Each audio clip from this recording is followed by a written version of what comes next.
Have you news of my boy Jack? Not this tide. When do you think that he'll come back? Not with this wind blowing and this tide. Has anyone else had word of him? Not this tide, for what is sunk will hardly swim. Not with this wind blowing and this tide. Dear, what comfort can I find? None this tide, nor any tide, except he did not shame his kind, not even with that wind blowing and that tide. Then hold your head up all the more, this tide, and every tide, because he was the son you bore, and gave to that wind blowing and that tide. I have not presented this video in quite the same way as I have the others. It is my small contribution to Remembrance, and I don't feel my usual style would be appropriate.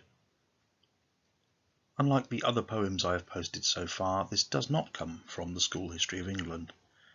In fact, it first appeared in Kipling's book Sea Warfare, published in 1916. With its maritime imagery, it commemorates all those who died at sea during the First World War, but especially Jack Cornwell VC. At the Battle of Jutland in 1916, on the cruiser HMS Chester, Cornwell was the sole survivor of a gun crew which had been killed by intense shell fire. The boy sailor stood by his gun, awaiting orders, despite severe chest wounds from shrapnel. He later died of his wounds in hospital. He was 16.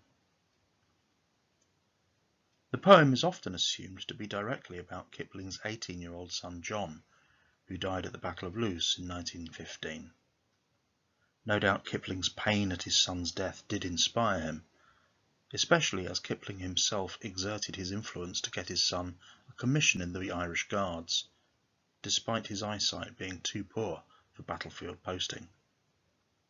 The poem evokes parental loss, but also tries to give some crumb of comfort.